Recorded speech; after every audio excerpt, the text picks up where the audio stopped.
notamment parce que, comme je vous l'ai dit, c'est un texte long qui peut peut-être faire peur par sa longueur, justement, dans lequel il y a 9 chapitres. 9 chapitres, c'est déjà beaucoup. Comment on se repère dans 9 chapitres? Est-ce qu'il y a une logique dans ce chapitre? Alors, si vous, quand vous regarderez le texte, parce que je ne doute pas que vous vous jetterez sur le texte bientôt, vous pourrez peut-être voir que en tout cas moi comme cela que je le vois, ça peut vous donner aussi peut-être une facilité pour entrer dans ce texte. Quand il y a trop de numéros, il faut regrouper, il faut faire des regroupements, et puis comme ça paraît plus simple. Et donc, moi je pense qu'il y a deux parties, que les 9 chapitres peuvent être groupés en 2 parties. La première partie, c'est le chapitre 1 jusqu'au chapitre 5, qui va développer finalement ce que nous pensons du mariage en lien avec le contexte actuel. Et puis la deuxième partie, qui donne des perspectives pastorales pour vivre le mariage justement dans ce contexte. Donc une partie d'affirmation de conviction, mais de conviction qui se laisse interroger par le contexte, et une deuxième partie qui donne les moyens de vivre cet idéal du mariage et de la famille. Alors, comment cela se dit? Pour moi, donc, je vous ai dit les chapitres 1 à 5. Chapitre 1, et là je parle sous le contrôle de votre curé, donc, qui est un spécialiste éminent de la Bible. Chapitre 1, à la lumière de la parole éclaire tout. La parole éclaire tout. La Bible n'a pas des réponses toutes faites à tous les problèmes, et cependant, la Bible, la parole de Dieu, éclaire tout. Nous nous mettons sous le regard de la parole, et cette parole, elle va éclairer quoi? Elle va éclairer, dans le 2e chapitre, le contexte actuel, la réalité des familles aujourd'hui, les réalités changeantes, mais nous ne les lisons pas, nous ne regardons pas ces réalités de manière soi-disant neutre, soi-disant indifférente. Nous n'avons pas un regard sociologique, nous n'avons pas un regard historique, nous avons un regard éclairé par la parole de Dieu. Nous avons un regard de foi sur ces réalités-là. Nous regardons les réalités de ce monde, chapitre 2, et le chapitre 3 nous permet d'exprimer ce que cette parole a produit comme doctrine, justement, doctrine chrétienne du mariage. Là, voilà, on rassemble les grands éléments de cette doctrine du mariage et de la famille, en ne niant pas qu'elle est interrogée par la situation actuelle. Et chapitres 4 et 5, vers quoi nous dirige cette doctrine? Quel en est le cœur finalement? L'amour, tout simplement, rien d'étonnant. 2 chapitres sur l'amour. Alors 2 chapitres que là, je vous invite à diviser. Là pour le coup, je ne rassemble pas, mais je divise. Le début du chapitre 4, c'est une belle méditation sur l'hymne à la charité chez saint Paul. Alors, notre évêque viendra pour la dernière conférence, me semble-t-il, pour commenter spécifiquement ce passage, qui est lui-même un commentaire donc, de l'hymne à la charité de saint Paul. Et la deuxième partie de ce chapitre, c'est l'amour dans le couple. Donc on s'attache au couple qui vit de cet amour, qui essaye de vivre de cet amour. Et chapitre 5, l'amour qui devient fécond, l'amour qui s'élargit à la dimension d'une famille. Donc voilà, logiquement, l'hymne à la charité, l'amour dans notre couple, c'est une autre partie, et ensuite l'amour qui devient fécond. Il y a là une progression. Il y a là une progression qui découle de la tradition de l'Église, de la parole, de la manière dont elle s'incarne, dont elle regarde la réalité, dont elle s'élabore en une doctrine, mais tout cela pour exprimer l'amour dans le mariage et dans la famille. Et puis, alors, donc dans la deuxième partie, on déploie des perspectives pastorales alors là il y a beaucoup de choses, dans le chapitre 6 notamment, sur la préparation au mariage, sur l'accompagnement des premières années de mariage, sur l'accompagnement des difficultés, des situations de crise. Voilà, une situation de crise, il ne faut pas s'enfermer dedans, il ne faut pas qu'une situation de crise devienne un espace, un lieu de conflit. Il faut y mettre du temps, il faut l'accompagner, il faut se donner le temps de résoudre la crise. Et puis la question du deuil également, accompagner le deuil. Voilà, sur le chapitre 6. Sur le chapitre 7, c'est sur l'éducation des enfants. Comment, voilà, nous aider à repenser aujourd'hui l'éducation des enfants, se redire quelles sont nos convictions, mais comment nous pouvons les déployer de manière concrète. Et puis le chapitre 8, celui dont on parle le plus, peut-être, c'est pas qu'on en parle trop, mais le problème c'est qu'on en parle exclusivement et peut-être indépendamment de tout le reste. Donc il faut bien essayer de voir ce chapitre dans son ensemble, qui est un chapitre qui essaye, son titre le dit, d'accompagner, discerner et intégrer la fragilité. Les situations ont beaucoup changé, des modèles familiaux ou qu'on appelle modèles familiaux, que nous avons du mal à appeler modèles familiaux pour certains, existent. Comment notre regard, comment notre pastoral va pouvoir aller jusqu'à accompagner, discerner, intégrer la fragilité, au-delà de l'expression de la doctrine, au-delà du rappel de ce que nous croyons, au-delà de l'accompagnement de la croissance et de l'éducation. Oui, mais comment, quand la grâce a du mal à continuer à faire son œuvre, par la doctrine, par nos convictions, comment continuer à laisser une chance à la grâce pour qu'elle continue de faire son œuvre dans la vie des personnes dont la situation est irrégulière. C'est la situation, c'est l'expression qui est employée dans ce chapitre. Et là, il y a beaucoup de choses sur le discernement pastoral, sur le rapport aux normes, sur une logique de miséricorde pastorale. Tout cela en rappelant que nous avons à annoncer notre doctrine dans son intégralité. Il ne s'agit pas de mettre la doctrine de côté, mais il s'agit bien d'être au cœur du monde, au cœur des difficultés. Voilà, ce qui suppose que le temps soit supérieur à l'espace. Et le dernier chapitre, ce sont des éléments pour vivre tout cet ensemble, et à la limite tout l'ensemble du texte, selon une spiritualité matrimoniale et familiale. Garder le mariage et la famille comme étant une manière de vivre dans l'esprit et de l'esprit.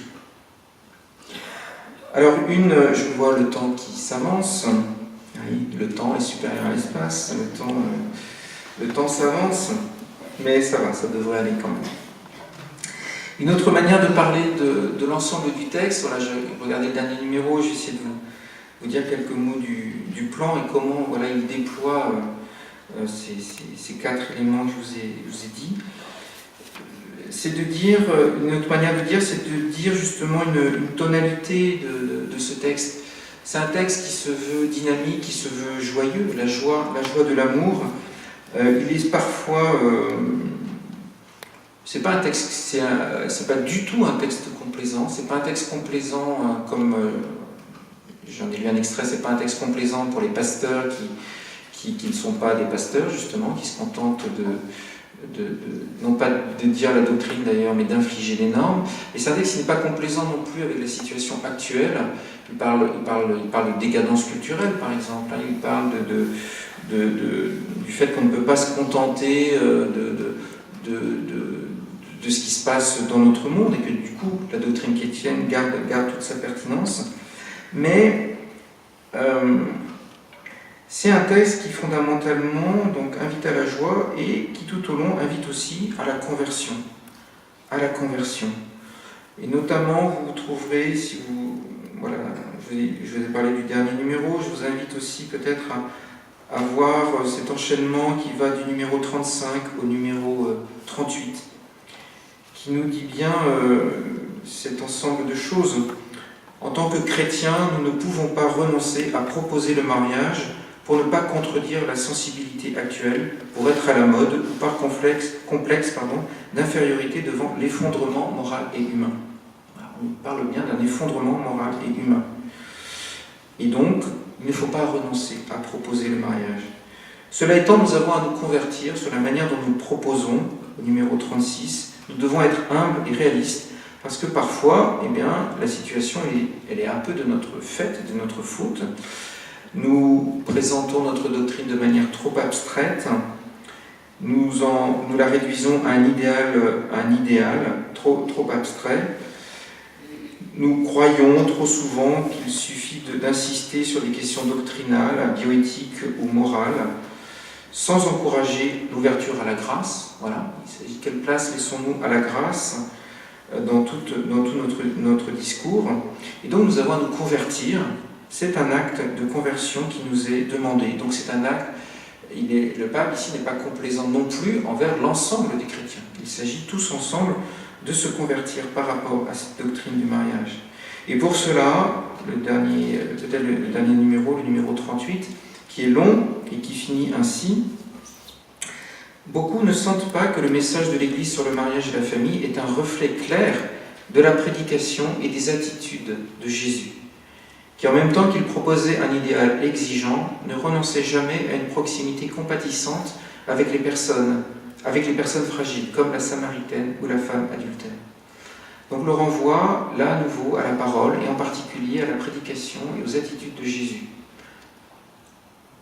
Qu'annonçait-il? Un idéal exigeant, que l'on retrouve dans notre doctrine, un idéal exigeant, mais qui est beau et qui est à maintenir, et qui cependant ne renonçait jamais à une proximité compatissante envers les personnes fragiles. Donc c'est à cela aussi que nous sommes invités, à une proximité compatissante. Alors ce texte, il a une proximité, il est très concret, il est très réaliste. Vous trouverez de très beaux développements. On a reproché à Familiaris Consortio d'être justement trop abstrait dans sa manière de dire les choses. Là, on ne pourra pas dire cela d'Amoris Laetitia. Tous peuvent trouver des éléments qui les touchent, des éléments très concrets.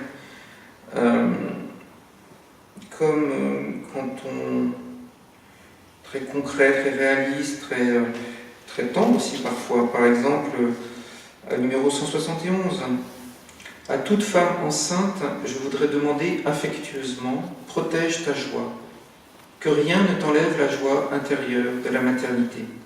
Cet enfant mérite ta joie. Ne permets pas que les peurs, les préoccupations, les commentaires d'autrui ou les problèmes éteignent cette joie d'être un instrument de Dieu pour apporter une nouvelle vie au monde. Bon, il y a peu de textes magistériels qui parlent ainsi, qui parlaient ainsi. Et vous trouverez d'autres exemples qui disent, alors ça reflète, je pense, ce qu'est notre pape profondément, mais qui reflète aussi cette proximité compatissante, avec cette adresse directe. Voilà, je voudrais demander affectueusement, protège ta joie, la joie qui est donnée, qui est possible ici dans le fait d'attendre un enfant, dans le fait de vivre le mariage, dans le fait de vivre dans une famille, dans le fait d'essayer par notre mariage par nos mariages et nos familles de continuer à construire l'Église. Voilà, un mot de conclusion.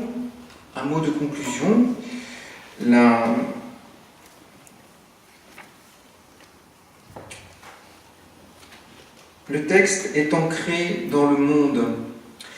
Il parle à plusieurs reprises, en particulier dans les numéros 183 et 184, de la fécondité sociale du mariage. C'est un texte qui n'est pas déconnecté du monde actuel, au contraire, qui est vraiment ancré dedans, qui va parler donc de la fécondité sociale du mariage, et donc qui en parle comme d'une bonne nouvelle pour le monde.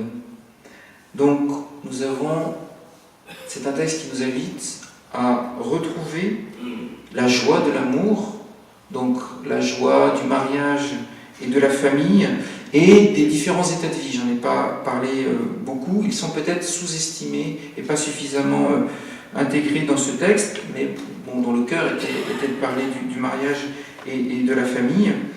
Donc nous avons à redécouvrir la joie de l'amour, à nous réapproprier personnellement cette bonne nouvelle, en Église aussi à déployer de nouveaux moyens pastoraux. Il faut être imaginatif. Alors le texte lui-même est imaginatif, il donne des moyens, donc cela invite les communautés à s'en emparer, à le travailler. par exemple, sur la préparation au mariage, il y a beaucoup d'indications concrètes qui peuvent structurer un parcours, ou sur l'accompagnement des premières années, des choses sur les premières années de mariage, sur l'éducation des enfants, par exemple. Et je terminerai par ce mot. À certains moments, dans un des extraits que je vous ai lu, le texte nous dit « mais attention, soyons réalistes, ne rêvons pas trop ». Et puis à d'autres moments, il nous dit « si, il faut rêver ». Mais il faut bien rêver. Rêver, c'est être dans l'illusion. On se réveille toujours de l'illusion, on se réveille d'un rêve, on s'aperçoit que ça n'est pas la réalité. Là, cependant, rêver, il y a aussi un sens positif qui est de déployer notre imagination, de déployer notre créativité, de ne pas rabaisser notre idéal, de pouvoir dire notre idéal. Et voilà, comme le dit un des derniers numéros, pas tout à fait le dernier numéro, le numéro 321. Voilà pourquoi, alors il y a beaucoup de choses qui sont dites auparavant, voilà pourquoi vouloir fonder une famille, c'est se décider à faire partie du rêve de Dieu, choisir de rêver avec lui, vouloir construire avec lui, se joindre à lui dans cette épopée de la construction d'un monde où personne ne se sentira seul. Et cela, c'est aussi une citation du pape dans un autre texte, dans un discours qu'il avait prononcé à une fête des familles. Donc c'est vraiment des mots très, très personnels qu'il exprime là. Vouloir fonder une famille, c'est se décider à faire partie du rêve de Dieu, choisir de rêver avec lui. Voilà, ce texte nous invite à rêver et nous rappelle que nous faisons déjà partie du rêve de Dieu. Alors, il ne faut pas que Dieu se réveille et se retrouve devant une réalité qui serait autre chose que son rêve. Dieu ne peut pas rêver autre chose que la réalité. C'est cette réalité-là qu'il veut pour nous. Alors c'est une invitation, ce texte est une pierre sur un chemin pour nous réapproprier cette bonne nouvelle du mariage et de la famille, pour nous réapproprier cette joie de l'amour. Voilà, merci.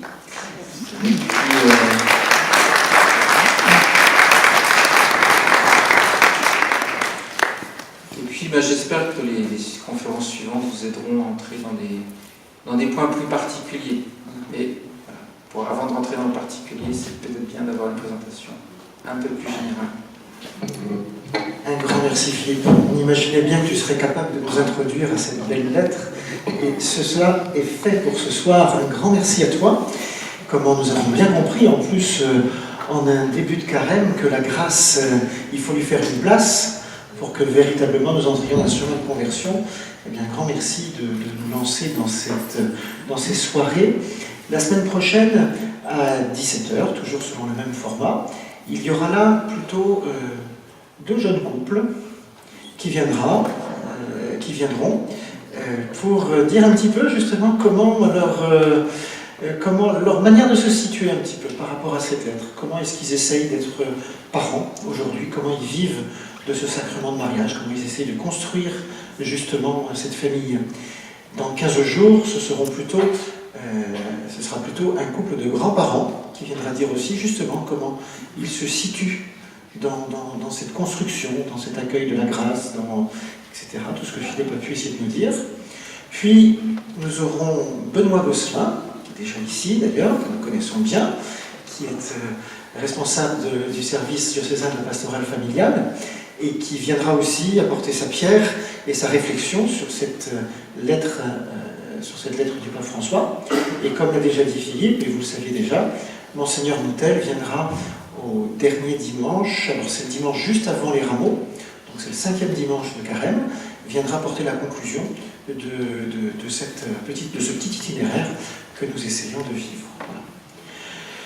Le format étant, c'est pas toujours facile, il nous reste 10 minutes pour nous préparer à la messe. Donc voilà.